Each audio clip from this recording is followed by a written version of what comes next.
Madison, Wisconsin is as good as it gets if you are like me and you love the college sports. This is the Jump Around with Jim Rutledge and Pablo Iglesias, streaming live on the ESPN Madison YouTube channel. Dancing down the sidelines. Can they catch him now? The Badgers answer instantly. There will be no undefeated champion on Wisconsin with an unbelievable stretch drive to the championship game. Gordon again, inside the 5, touchdown! What a performance by Melvin Gordon. Chucky Hepburn, Big Ten on the line. Yes! It's over. The Wisconsin Badgers win 17-9. They are the first Big Ten team ever to win successive Rose Bowl games. That is the best college sports town in America.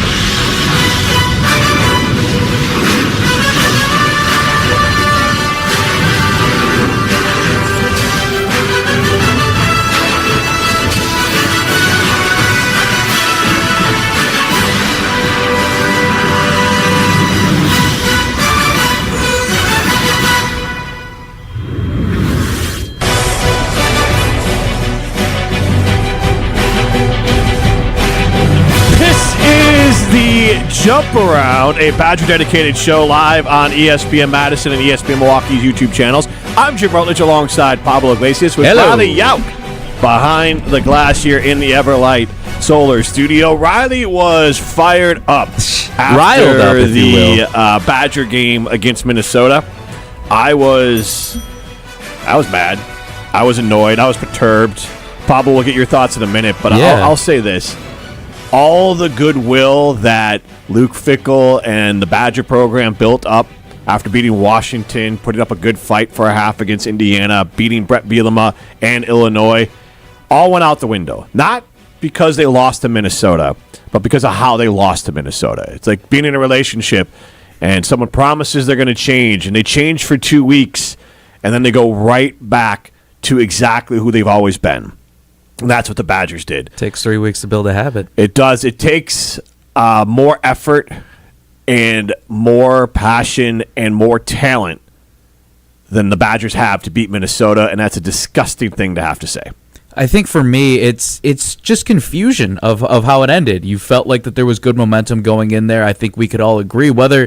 Whatever the public back and forth was, there was momentum going into that game. There was momentum going into the Axe game, talking with the players and feeling good about that. That's a massive win that you had against Illinois, and it's not about breaking the X's and O's down of the Minnesota game, but it's more of, you could say whatever, too, with weather, all the cases. I go back to when we had Colin Wilder on last week, and the only ounce of respect that he gave towards PJ Fleck was that he knew how to coach and get these guys ready for the Axe game.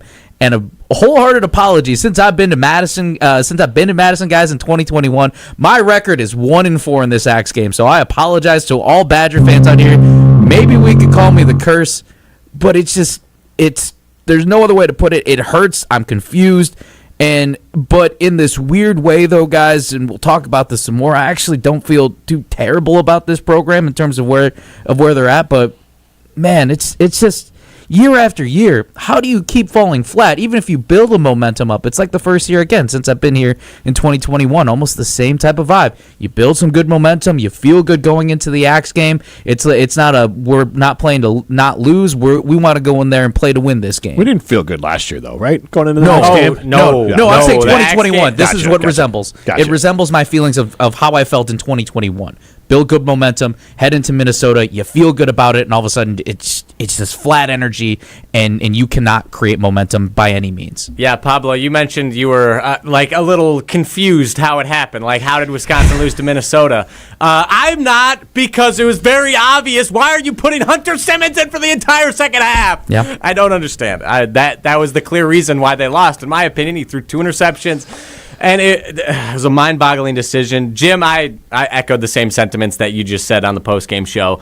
Very frustrated. Minnesota is clearly the little brother with them storming the field, but that's neither here nor there. Well, we're going to get into that in a second. Exactly. Yes, but I'm actually been a little surprised checking the gauge of Badgers fans on message boards, Twitter. Are there a lot of people who are of the same opinion? Yes. But I've been surprised at how many people are still optimistic or a little bit heading into the offseason. Like, I've seen more than one person say that, you know what? With the extra money coming in, they're going to turn the roster over, they're going to get a good quarterback, and they'll be fine, which, frankly, I was not expecting to see. Here's the thing. I'll see it when I believe it. I'll believe it when I see the Badgers are not one of the most poverty Power 5 or Power 4 schools out there. The Badgers operate with like a Florida Atlantic University budget. I mean, not really, but in the power, it sure seems like it. The facilities are lacking. They're trying to improve that. They don't have enough money for NIL. They have a reputation for a long time of underpaying coaches. They tried to change that with Fickell. Assistant coaches have been paid more, but that was a fight that Brett Bielema had. Wisconsin has a reputation of being frugal if you're nice, cheap if you're mean, and they need to fix it. And I'm not going to believe any of it, not one iota of it, and I'm going to be fully honest right now. Why in God's name, besides money, which means they're going to have to overpay, would you come to Wisconsin? Like, if you're a recruit right now and you say, I want to go play in the college football playoff, ain't going to happen. I want to win the Big Ten, ain't going to happen. I want to go play pro. Not a lot of evidence that's going to happen. So there are football things, because the team has been regressing year over year from 6 to 5 to 4 wins, that it's hard to sell the actual football part of the program. And kids do want to win football games and be in important games and make money. And there's going to be more schools that can offer that to them. So I am disgusted with the program situation right now, and I have no faith in them. They have to prove me wrong, and I hope they do. So on that note, I started this season talking about I wanted clarity. That's the only thing I wanted from this year. And honestly, for a hot minute, I thought I got it. I thought it was, they stink. They need to fire Fickell. We'll move on. Chris McIntosh threw a bunch of ink into that water and made it all muddied, because I don't know anything about this program. I don't know where this program's going. Outside of, I mean, if I want to be pessimistic, the clarity is this team's going down, and it's going to get worse. If I want to be optimistic, you could go with the, hey, they're going to spend the money. But we don't know that for sure. So there's no clarity. So I wanted clarity out of this season. I didn't get it. I have no clarity. This is a very foggy image. I don't know what Wisconsin football will be. I know what I want it to be. We can't agree on what Badger football should be. Should they spend the money on offensive linemen? Should they zig when everyone zags? Should they go money ball? Should they get a quarterback? Should they get a new coach? There's no clarity. The clarity would come if Luke Fickell took another job. Like, that's where the clarity would come, that we can start over. And we'd talk about that more later, but there's no clarity for this program. I have no idea what direction is going in. I have no faith in what direction it's going in.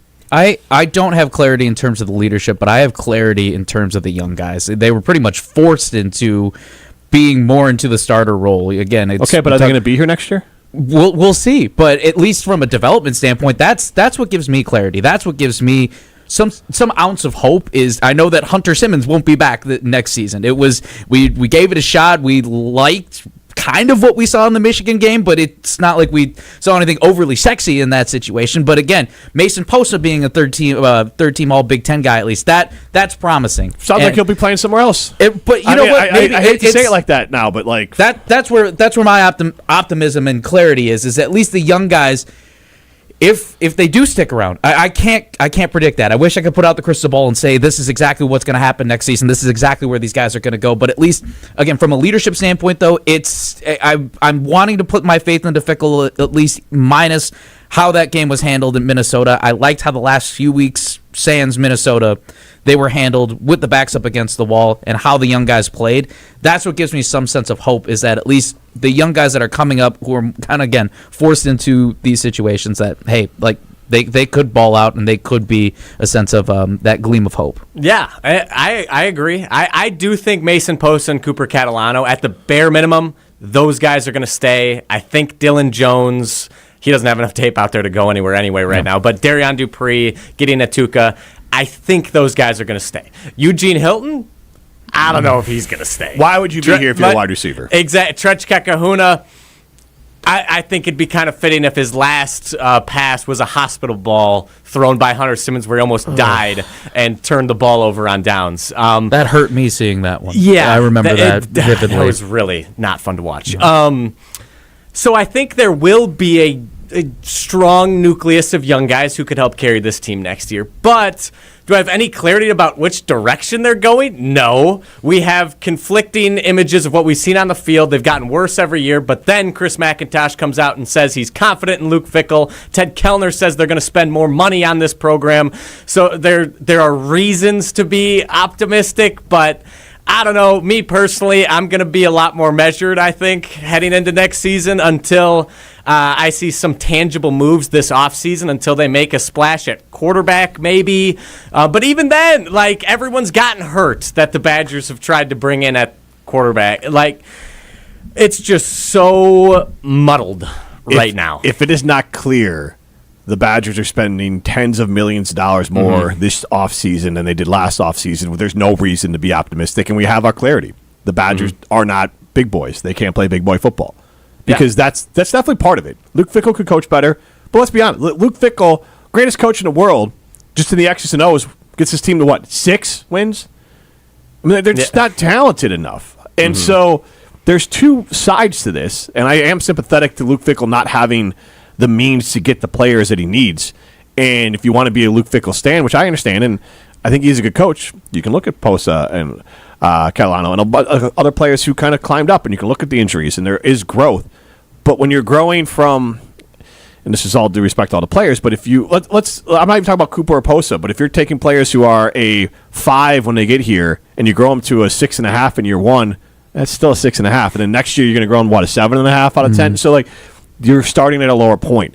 So I'll start believing if I start seeing the Badgers write real checks, but they already lost someone to what? Grand Valley, to Kansas. Lance Leipold at Kansas. And I think Jason Eck with that extension too. This is airing tomorrow. We're recording on Wednesday, December 3rd, National Signing Day. Right now, it seems like Wisconsin's in a bidding war with West Virginia for Amari Latimer, the 4-star running back. If Wisconsin loses a bidding war to West Virginia, I'm sorry, it doesn't look like the Badgers are ponying up, in my opinion. And that's the way you look at this. That's the way you have to look at this, is that the Badgers need to spend some money, or this is all a Fugazi. Fugazi? Yeah, I like just it. made No, up. I like it. Yeah. No, what is a Fugazi? It's just air. It's nothing. Like this is all like we're a pretend program. We are a pretend program if we don't have any real money. Okay. I've heard it in rap songs. Like Fugazi. I'm gonna have to look up what a Fugazi is. Is it like just a figure of speech, or is it a real thing? Is like that a a wisp noun? of air, like a mirage? All right, I'll tell you here. Fugazi meaning. We got clip of the week coming up. We have word of the week right now. Hey, Yes. vocab. Not genuine, bogus, or false. Okay. A thing that is not genuine, a pretense or a sham. Ooh, that's a strong word. Sham. I like It's that. just a modern sham. We're doing our best Michelle Smallman out here on Unsportsmanlike with the word of the day, word of the week. I like it. Fugazi is how so my one word to describe this Badger football season, Fugazi. Nice. Hit the sounder again. All right, let's get to the clip of the week. Around these parts, there's only time for the best of the Badgers. We don't know exactly where we are right now. Why don't you own the Wisconsin football team? We need to play better significantly. They're spoiled rotten. This is the clip of the week on the Jump Around. Go someplace else. Go boo in a bar. Yeah, it is today for Clip of the Week. We have Barry Alvarez believing that this Wisconsin team can turn it around very quickly. To answer your question, yes, you can improve it tremendously in 1 year, particularly because you're getting veteran players. You have access to veteran players. Now, you have to select the right ones. You have to find the ones that fit into your program and going to fit into the team that you have, the team that you're going to build. And so, it's not easy. Just go out and let's go get this guy, and this guy. They have to be the right people. And so there's a lot, the onus is on the coaches to go out and study the guys that are out there, who fits, our profile, who fits what you're looking for as a coach, what style of play you want, what their role would be, whether it be, I don't know, you go out, do you expect a leadership role out of some of these veteran guys that you're bringing in, or just a solid O-lineman, or whatever position they play? So, you can turn around a team in a hurry now because you have access to veteran players. Yeah, I actually had this conversation with my dad over the Thanksgiving break, Thanksgiving holiday. Love to be at home, and we talked about this, and I compared it to Indiana, where, again, a lot of people believe Kurt Cignetti, he's the sole reason why Indiana is. He's a big reason why Indiana is what they are now, but he's not the only reason. I think looking at that example is you have to have buy-in across the board, too. You have to recruit the right players. You also, from a business standpoint, too, from the athletic director, if you're Chris McIntosh, you have to also buy in. You have to get the right donors in. You have to get the right people. It's not just, you can't shortchange. We've said this before with a quarterback. Don't shortchange the quarterback. Don't shortchange at all, because it's not a 2 out of 3. That's what college football is today, if you will. If you're looking at 3 categories of building a roster, having the right coach, and having the right resources from an NIL standpoint, support, all those things, you have to be 3 for 3 if you really want to be top tier and you want to turn this around. It's possible to do it, so I agree with Barry, but again, you have to be operating on all cylinders. You have to be operating, just at as best as you can. You can't be shortchanging in any single category, because you will be exposed even with the smallest type of compromise. So how quickly are you expecting Wisconsin to turn around? Not within a year, that's for sure. I mean, I want to believe that, but again, it's to your point where I do think that it will take more time. I believe that it could be a year, but right, based off of how they are, I don't think it does happen in a year. Luke Fickell here when they're turned around. Say that again. Will Luke Fickell be here when this program is turned around? I'm leaning towards no. No. Riley? I'm going to say yes. I think it's either I think it's got to happen next year. There has to be a significant turnaround next year, and I said I'd be more measured, but I'm gonna still lean optimistic. That was only 5 minutes, maybe. Pablo, we know that Santa is visiting Riley's house on Christmas morning. Potentially. I'm going to say yes, but... How much Kool-Aid you drinking? I'm trying. The last dregs of the Kool-Aid. It's like the dry... It's just the packet at this point. Just sugar. That's what the Badger program tastes like, is just throwing the packet of Kool-Aid in your mouth. Yes. just a dry scoop of sugar. Yes. Right now, I'm going to say...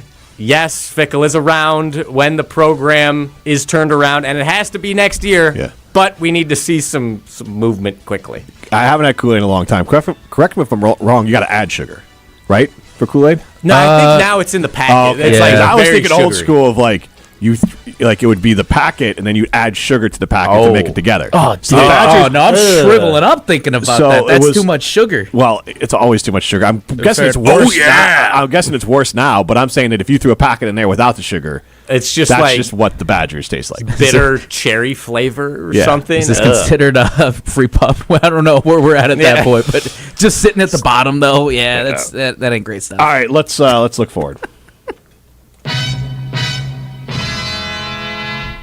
Like Riley said earlier, this is going to air on Thursday. We're taping this on Wednesday, and today, Wednesday, is National Signing Day. Luke Fickell is holding a press conference at 2 o'clock today, and I'm not optimistic about what today's going to look like. Honestly, today could feel like a bloodbath. Like, I have the concerns, so I guess I'll look clairvoyant if I'm right on this, but today feels like it's going to be a bloodbath. It's going to be embarrassing, and we are not going to feel good about the players we have coming in. Doesn't mean the whole offseason's cooked, but I think today is going to be a bloodbath. I think we're going to lose players. I think I just think the whole thing's going to be ugly. So I hope I'm wrong. I really hope I'm wrong.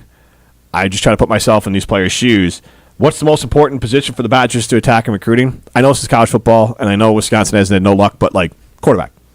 Why is Indiana so dang good this year? Mendoza could be a top 5 pick. I don't even know if he's that good, but he knows how to run the offense and can, I don't know, complete a pass down the field more to his own team than to the opposing team, Hunter.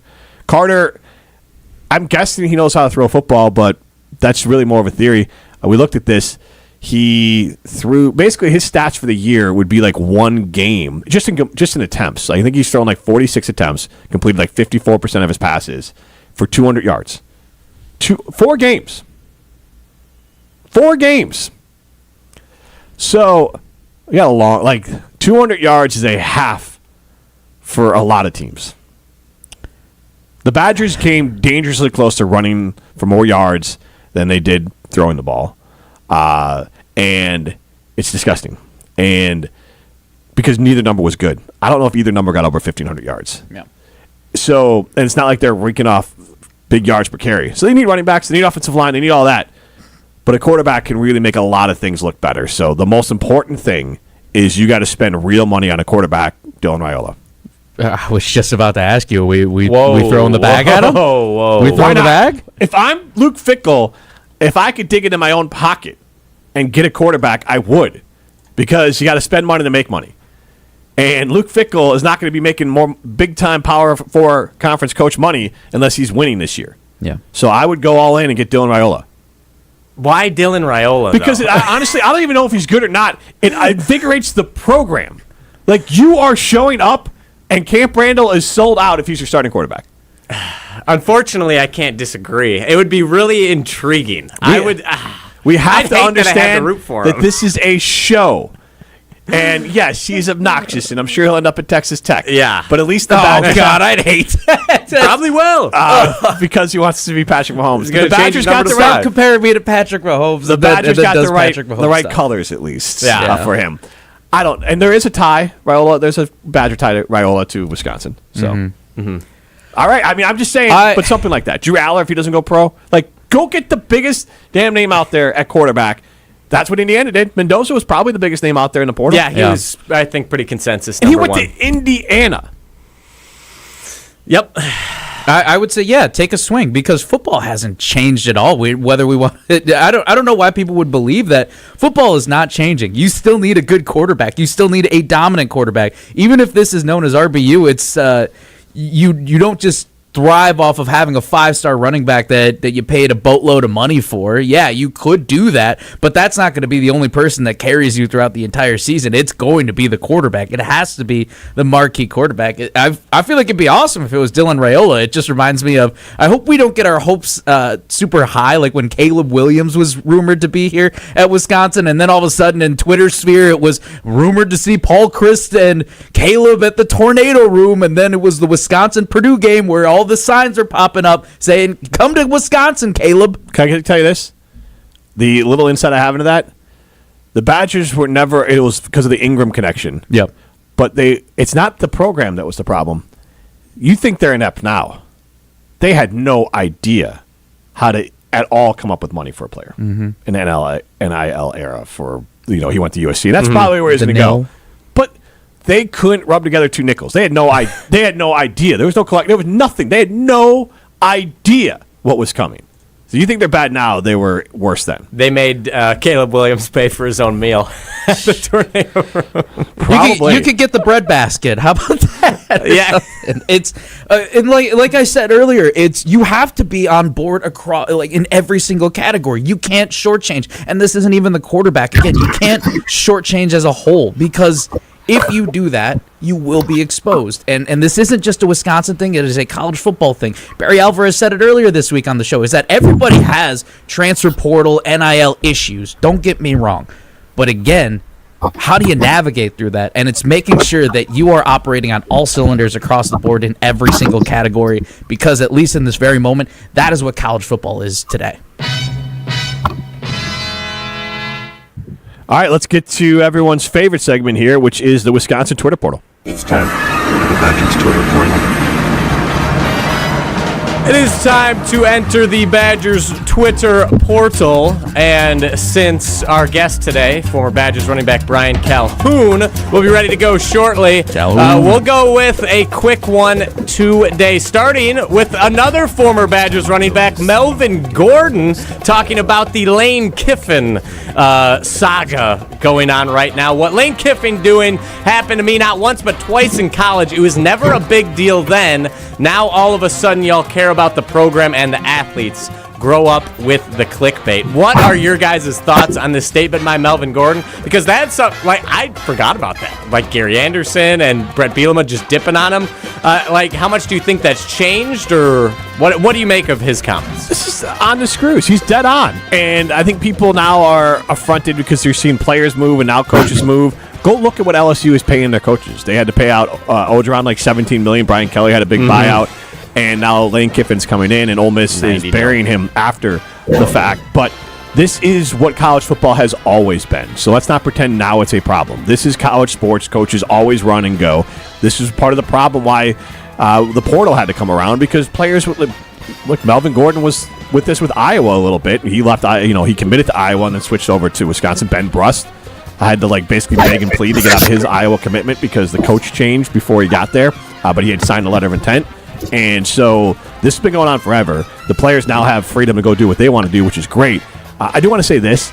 This story is kind of interesting. I find the Penn State, BYU, Virginia Tech saga fascinating. Penn State fires James Franklin. He ends up at Virginia Tech. They try to hire the BYU head football coach. The Crumble Cookies CEO is like, no, sir. He comes in with some big paychecks. And then today, at Virginia Tech's introduction to James Franklin, there are Crumble cookies on the table. Oh my gosh. I didn't see that. That is awesome. That's a checkmate move. I genuinely don't know what to make of it. I get where Mel's coming from, and I'm glad that he brought up that point. It just feels weird still just with how Lane Kiffin went about it. But again, it's not like he's the first person to do it either. I don't know, and it seems from what I'm seeing, the players are speaking out about it too. Where Ole Miss players are like, no, he did not. I don't know. They're not defending him. Basically, long story short, it just feels really weird to me. So I don't know. Again, I'm just indifferent about it. So yeah, I'm trying to choose a side here, and I just can't figure this out right now in real time. It's just a weird situation. It's just where we're at in college football with the transfer portal, with college football playoff too, and how that it's all of those things. It's just a different era now, and trying to figure it all at once right now is just so. It's just confusing right now, at the very least. Lane Kiffin's a snake, has no loyalty, and he's going to do the same thing to LSU, so I look forward to seeing that. Last one here, real quick. From Barstool, Texas A&M, I understand this is the Badgers Twitter portal, but you have so many Texas fans, Longhorn fans, saying, oh, if Texas just didn't play Ohio State, they'd be in the college football playoff, even though there are other 10-2 teams and an 11-1 team that are also on the outside looking in the college football playoff. And Barstool, Texas A&M, reminding them that they lost to Florida, basically the Wisconsin of the SEC. That's embarrassing. It's a shame. So, just thoughts on Texas whining about not getting into the college football playoff. Okay, well, just because you had Ohio State on the schedule, how did you play against Ohio State? Maybe, that was your first game of the season, but they by no means, if anything, that shows right off the bat. It's like, this is a college football playoff matchup. If you want to be in the championship game, and that's how you play, even if it's you're on the road, still, regardless, that is a team that's going after the college football playoff crown once again, and you did not come out firing on all cylinders. Again, it's a journey about how you go, how you are week one to going into your conference championship. But no, man, don't be complaining about that. You know what? You had a chance. You wanted to schedule that game, and you fell flat. Yeah, win your games.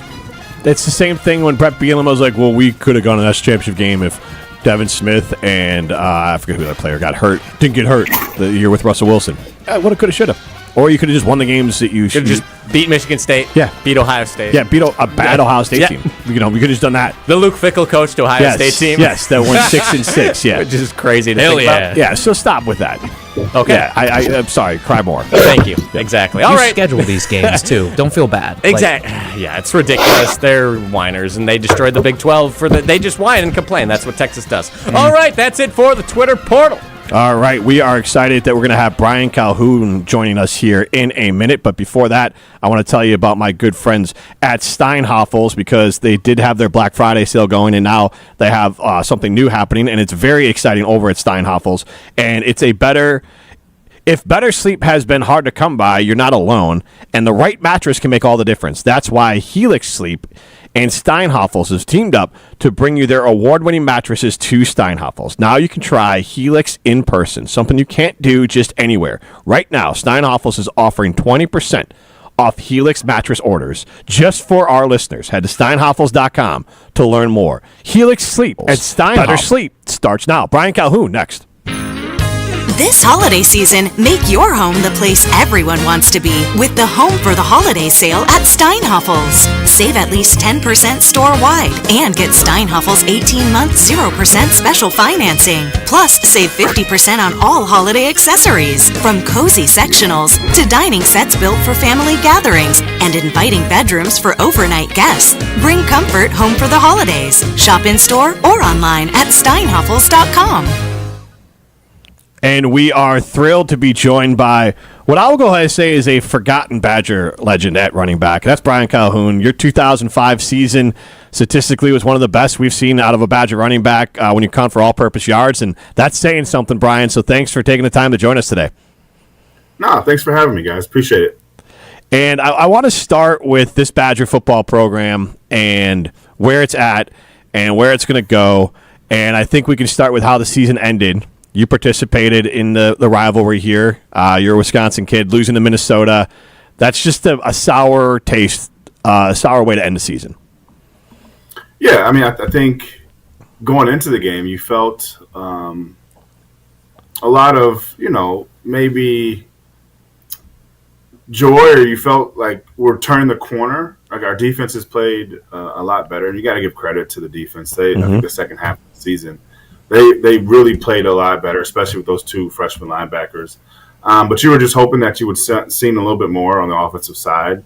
Obviously, in the tough, snowy conditions on the road, I just thought that we didn't show enough on offense to be able to put points on the board to help our defense out. And you got to think our defense is on the field quite a bit, not only in the Minnesota game, but in the previous games before that. And so right now we're not really – we're really one-dimensional, and I think you got to give the DC a lot of credit. I think he took a lot of flack early on his tenure at Wisconsin, but he's done a really good job, this year in the second half of the season.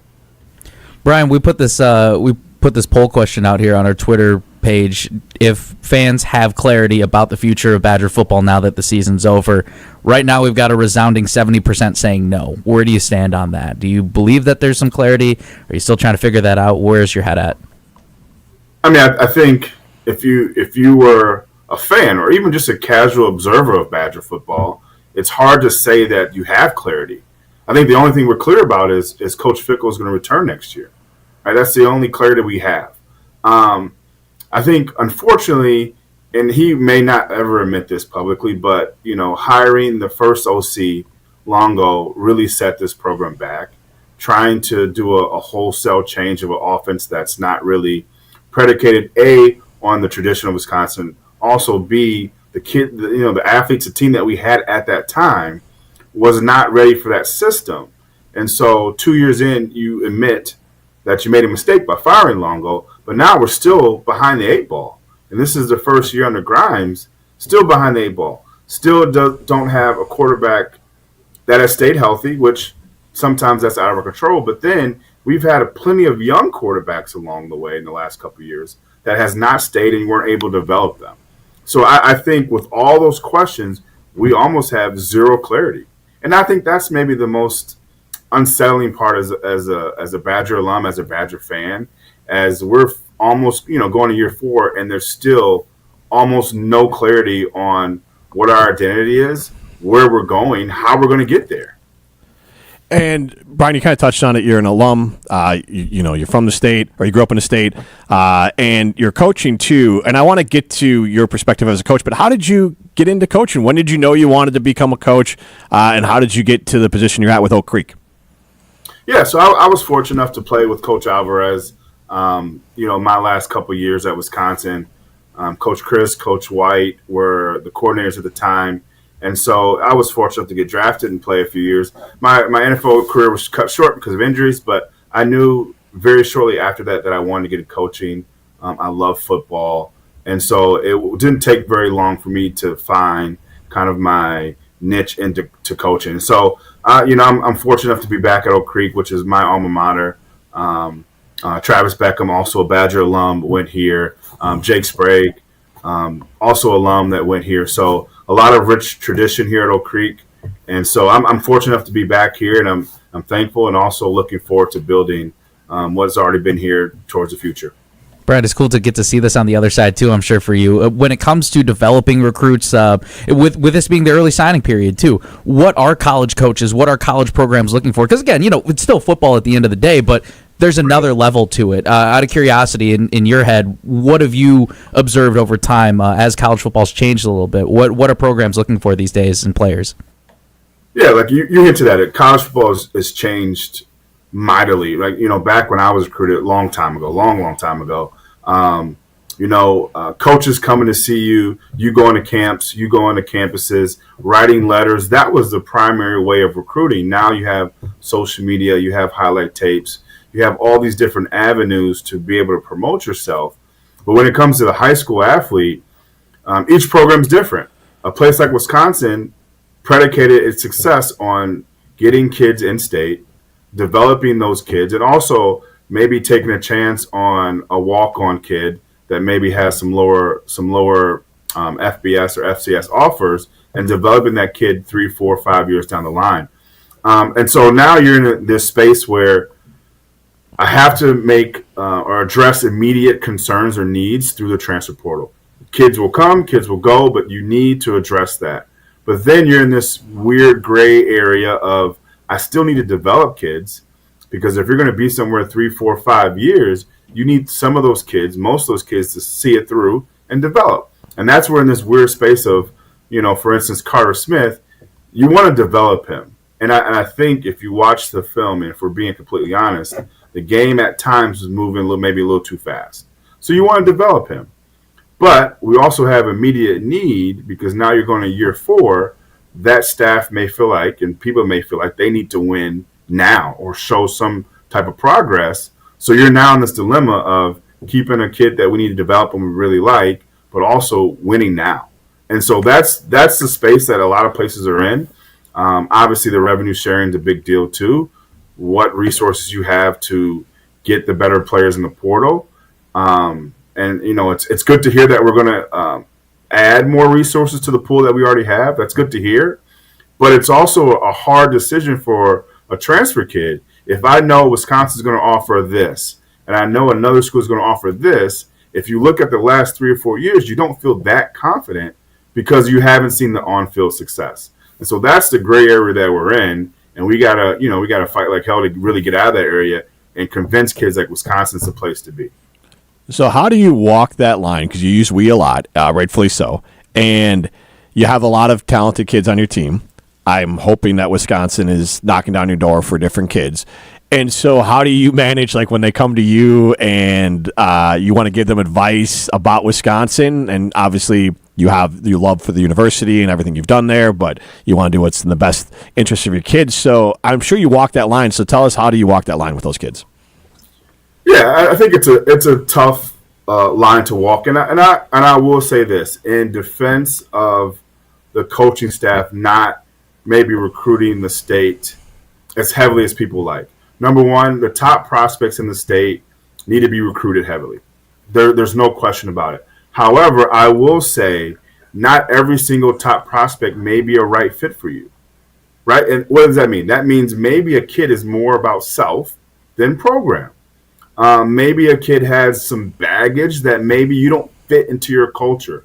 So I'm not going to knock them that much on that. Yes, the top kids need to be recruited heavily here, but it's also like you got to go where it's a fit culturally, program wise, coaching staff. Maybe I'm a top prospect and I don't have that great relationship with a position coach, or maybe the style of offense isn't necessarily what you want, although you're an in-state kid.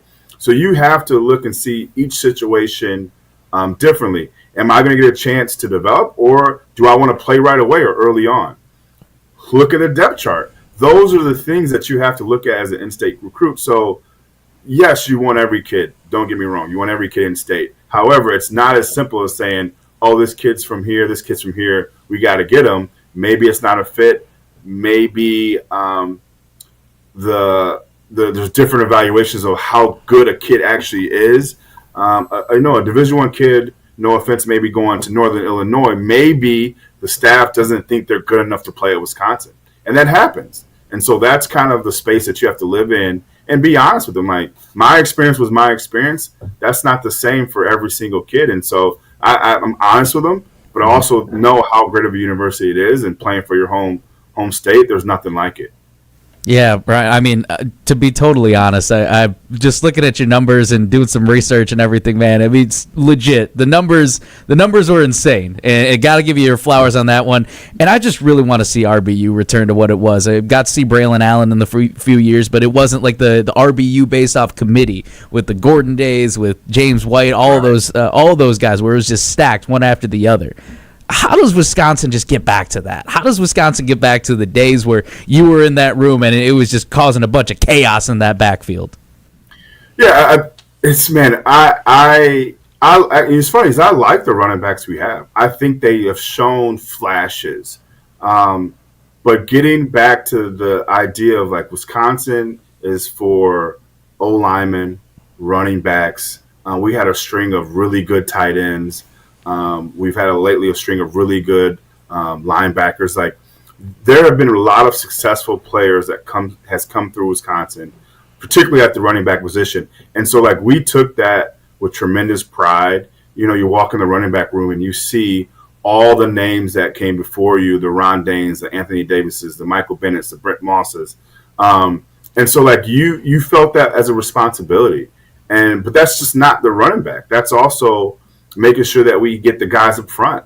I think 2005 was an incredible year for me, but our team was also very successful. We had a lot of guys that ended up playing in the NFL, but that offensive line was tremendous, and I owe a lot of my success to that offensive line.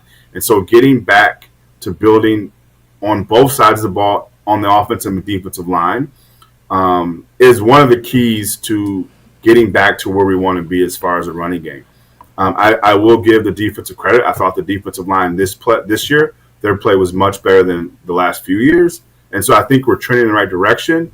But getting guys like in-state guys like Brunner from Whitefish Bay, like, that was a huge get. Getting more of those guys, because they're all around the state, but establishing the line of scrimmage on both sides of the ball, I think that's where we kind of go back to getting back to a running back having a top offensive line and so forth.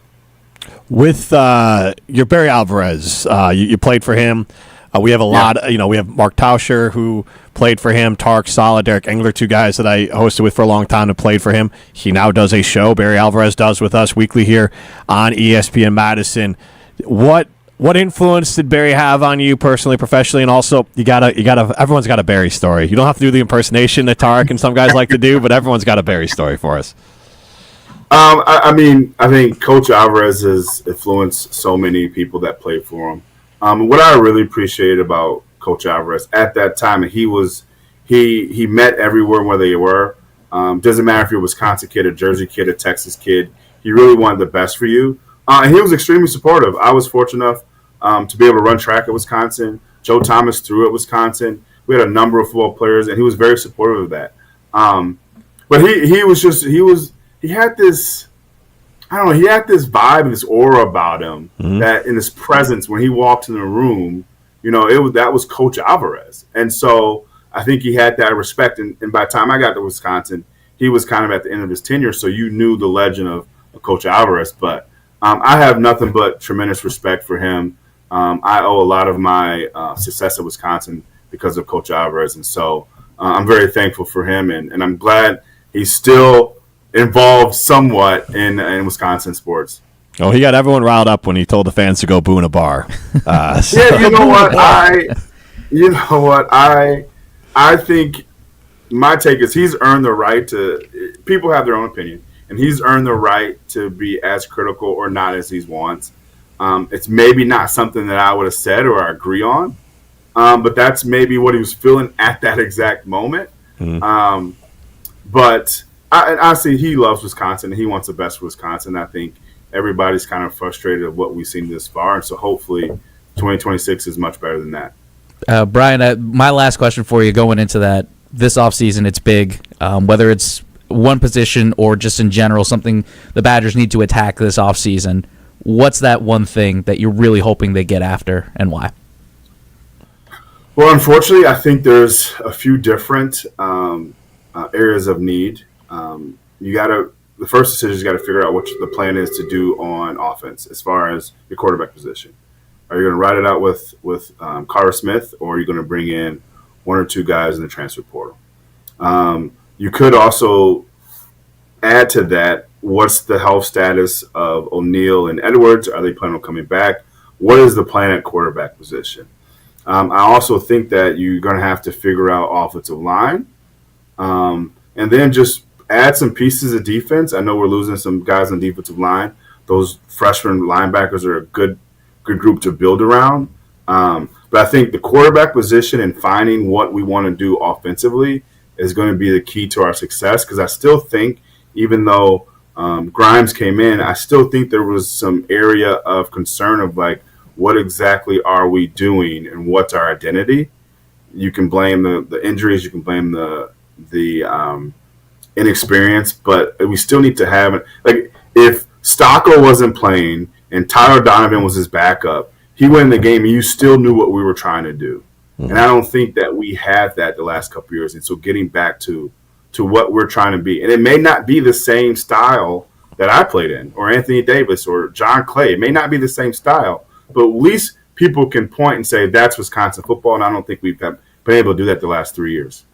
The last thing I have for you, what was the most satisfying win this season for you? I mean, I was at all these games. The Washington game was fun just because being out there and having old school Wisconsin, pulling something off and feeling great about it. But the Illinois game for beating Bielema again is always good. And also, that was the best game the Badgers played all year. So for me, my most satisfying win for the Badgers in 2025 was Illinois. What was yours? Yeah, I would agree. Because if you go back to, and then I think maybe people read into like the history of it, right? Obviously, Coach B was at Wisconsin. Obviously, they beat Wisconsin when McIntosh decided to fire Coach Chris. Like, there's a lot of different storylines you can go there. But I think you're right. I think that was the most complete they looked. I think Carter Smith showed some different dimensions that we haven't seen from a quarterback in a while.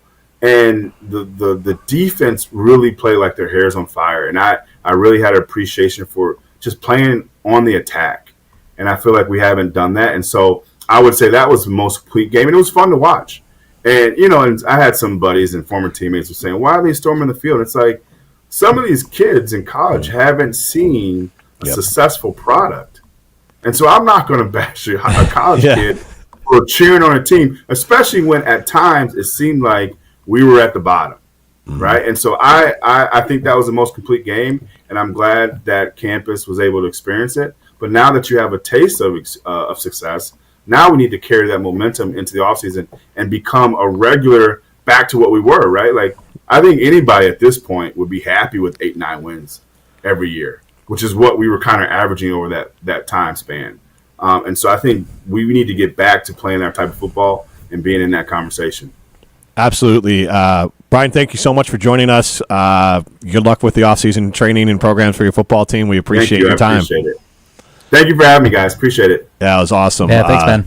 A forgotten Badger legend there, Brian Calhoun, running back, because it is running back you, and Brian did have an injury there in the NFL, but he was explosive at Wisconsin, and he did not get a lot of help from the quarterbacks. He was not going to say that, but I will say that. So he made a lot of great plays and made a lot of big moves there, and we really appreciate him taking the time to join us. Pablo, you had something you wanted to do at the end of the show? We might actually have to table that one. I'm not gonna lie. It was kind of a busy day today, but I appreciate you tossing it to me. All right, no problem. This has been the Jump Around, our Badger dedicated show on ESPN Madison and ESPN Milwaukee's YouTube stream.